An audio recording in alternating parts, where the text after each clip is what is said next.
Hey everybody, Dave here, Hidden Freedom, and welcome back to another video. In this video, we're going to go ahead and go through JEPI, all the tax information, look at the documents that I received on JEPI, how was it taxed, and kind of how can we use this information going forward to be the most tax efficient.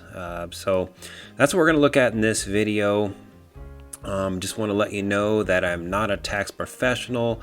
I'm not a CPA. This is not tax advice. This is the information that I received, and we're going to be going by the information I received. Now, with that said, for 2022, these documents and all the information of how JEPI is being taxed could be different. I mean, they could do return of capital.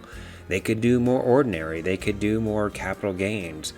So as we go forward, as we own these ETFs longer and more years, we'll have a better idea of how these are taxed, right? So this is really just 1 year. This is just a snapshot for 2021. So I'm going to use this information to kind of gauge, my taxes for this year. But, they could change, right? So in the future video, we'll go through all the QYLDs, the XYLDs, the RYLDs. In addition, I will probably run through NewC, and I will probably actually do a video on BST as well, because I actually owned all those last year as well. So, all right, just want to let you know that we crossed 10,000 subscribers recently, and I want to thank everybody for their support. There's been people that have been following me pretty much since the beginning, and I really appreciate that. All the recent subscribers, I really appreciate you guys as well. So let's keep the momentum going into 2022 and beyond in the future, and let's keep growing. So please go ahead and like and subscribe and set that bell notification, and let's not waste this time. Let's go ahead and get started. So I scoured JP Morgan's website here, and I looked all over the place for a Form 19A, and I could not find one for JEPI. I really didn't find much for 19A from JP Morgan at all. And this is kind of where you go to resources, tax planning. It brings you here. And there is a boatload of documents for tax planning purposes here, but nothing really stood out to me. Nothing really mattered here. As best I could tell, I looked through almost every one of these documents, at least, for like 2021. I looked at this document here. I looked at the distribution notice and all that. I just didn't really find much there. So what does that mean? All the YLDs and all that, and Devo, like the last video I did Devo, for example. So if you missed that video, you look at the top right over here. And, Amplify issued a 19A, which kind of gives you what they project the actual distribution makes up. Is it capital gain, short-term, long-term, qualified, unqualified, return of capital, or something like that? Well, I just could not find the information for JP Morgan. And, besides the point, that really doesn't even matter anyway, because it's just an estimate. It's not like an official tax document of what they're actually what they're actually paying out. It's just an estimate. So let's not even go by that, right? Let's go by what we actually received and break that down, right? So here I'm looking at Seeking Alpha. So this is all of 2021 right here. So we got it's pretty stable all throughout the year. Obviously, some months are a little bit bigger than others, and it could just have been a big drawdown that month, or it could have been that the stock went on a run that month or something. So you can actually kind of break it down, just kind of look for a month prior to the payout, and that kind of gives you an idea of why it has a smaller payout for that particular month, right? But what stands out here, this is what stands out to me right here, right? We had a payout right here that was larger than all the rest, and even last year was the same thing, right? So that's kind of interesting. That kind of tells me that they pay out probably the capital gains or something like that at the end of the year. And we can also see here that the pay date was in 2022.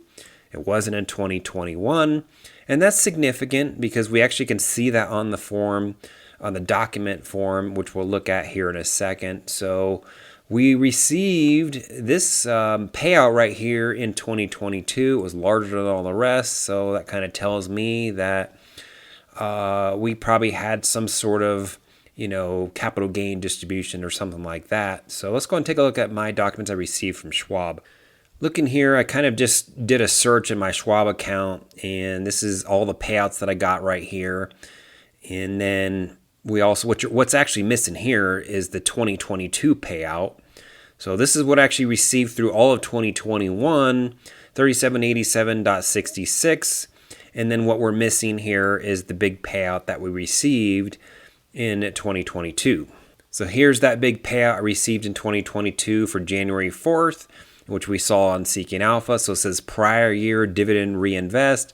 I received 1154.68. So that's actually a larger payout than all the rest of the payouts. So that's pretty good. So we really need to kind of add all those numbers together, and then that's when we can start breaking things down. So let's take a little bit further look at the documents I received from Schwab. What we're looking at here is the 1099 tax document from Schwab, and what we care about is we care about the JEPI. And I don't think I can highlight just that line. So we got JEPI right here. We received 3787.66 in 2021. We also received $386.32 in 2022, but counted for 2021. That was that January 4th, 2022 payout. That gives us a total of $4173.98. Now that does not equal, on the previous screen, does not equal the right amount. So we know we received something else, so we need to scroll down here to see what else we received for JEPI. So scrolling down in that document, we can see JEPI here also paid out a qualified dividend here. And here's JEPI right here. So it paid a qualified dividend of $768.36. If you add all of those together, we get $4,942.34. So those numbers actually add up, and that's exactly what we're looking for, right? So this is actually the taxed amount for 2021, even though we received, $1,100 and some odd dollars in 2022. And then I further broke that down, and the $4173.98 is for the ordinary classification. That is whatever tax bracket you happen to fall in. Okay, now if you're in a 15% bracket or something like that, then you're going to be taxed at 15% on this amount here. If you're in a 40%, you could actually be taxed. If you're in a higher bracket, you could be taxed a lot higher, obviously, right? I'm in like a 32 to 35% bracket, somewhere around there. So I'm going to be most likely be taxed around roughly about 32 to 35% on these ordinary dividends for JEPI. We also had that $768.36 there, which was classified as qualified, and that comes out to 15%. Now, most likely it's always going to be 15% for almost everybody, unless you make a lot of money, and I'm talking, I think it's over $400,000 or something like that. I'm not really sure what tax bracket that falls in. You could be taxed at 20%, not 15%. But for all intents and purposes, most people will be taxed at the 15%. So for me, that breaks down, if I take the total amount and I break that down, 84.4% is going to be taxed at my normal rate on JEPI's distribution. And then 15.5% of it is going to be taxed at the 15% bracket. So that's $768.36. So how can I use this information going forward? Because that's what really matters, right? I want to make sure that next year I have the right amount taken out, or at least set aside for taxes, right? Because this, nothing's getting taken out, right? This goes into your Schwab account, it gets reinvested, whether you use it or not. You don't have to reinvest it. Well, you got to pay taxes on that, and most likely you're not having taxes actually taken out during the year, right? You could probably set that up, or you can set money aside. You can pay quarterly taxes if you want as well. I try not to do that, even though you might actually pay a penalty. You can actually make more money if you stayed invested, and then at the next year you could actually take the money out of the account and then pay. And guess what? Most likely you've made more money off the money that you would have paid in quarterly taxes to pay for the penalty. So it's up to you. All right. So for me, I really just don't like doing quarterly taxes because it's kind of just a black hole. You pay, it goes out there, and you just hope at the end of the year you say, okay, I paid quarterly taxes. This is how much I paid, and you hope that they received it, right? And for me, it's substantial. It's this year it's like 40 grand. So I hope they received it. All right, 49, 42, 34. So that's what I'm going to do going forward for JEPI. I'm just going to use this information I received here for 2022. So I'll just assume that everything I get paid this year, and a substantial amount of money I'm going to get paid this year. If we look at my portfolio here, we go to current portfolio, we scroll down to the bottom. Here's JEPI right here. It's the largest position in my portfolio right now. And I'm slated to get about $19,000 out of JEPI in 2022. And, so 85% of that roughly is going to be taxed at my normal rate. And luckily for me, I'm quitting my job this year. I got 37 days left on my job, and I'm quitting. And my income will actually get reduced because I'm not going to have a job anymore. So hopefully the bracket will come down. But still, it's going to fall in whatever that normal bracket is, $19,000 times, 85%.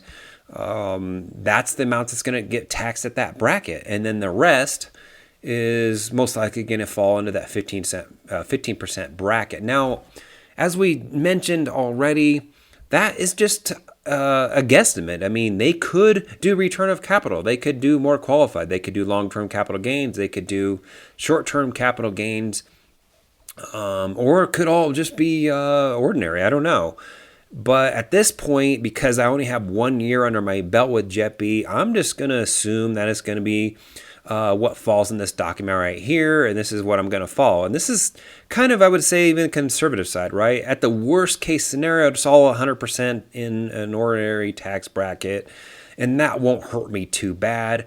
Unlike the QYLDs, the XYLDs, and the RYLDs this year, that really destroyed everybody because it almost everybody was counting on it being return of capital, and guess what? It was like zero return of capital on those YLDs this year. A spoiler alert, I will do this in a future video. NUSI actually fared the best this year as far as return of capital. So that really could hurt people going forward because you can't really rely on the YLDs. You really should hold those in a taxable account, right? If they're all return of capital, it should be in the the taxable account, right? And this year, you would have been better off having those in the tax deferred account. So you really can't move those back and forth very easy, right? So I don't know what to tell you with the YLDs. I don't own any YLDs or anymore. So actually, I take that back. I own our YLD, but there's not a lot of money in there, so it's not gonna hurt me. So once we get more history under our belt with all of these income funds, by having multiple years under our belt, we'll have a better idea of how to account for the taxes, right? So I got Devo right there, $12,000 going to receive from them, right? I got NUSI, still $4,200 received from NUSI, right? So all those taxes coming in right there, I'll have a better idea of how to account for taxes for those going forward. And I got SCHD I'm starting to build out, and that only actually brings in $851 for $29,000. It's so tempted to throw that $29,000 into Devo or JEPI, but that's part of my plan to build out to something like that. But that should all be qualified dividends. At least I could even do a tax video on SCHD as well because I did own it last year. So anyways, if any comments, questions, concerns about this video, or would you like me to do a tax video on something else, let me know. And until next time, please go ahead and like and subscribe. We'll see you in the next video. Thanks for watching.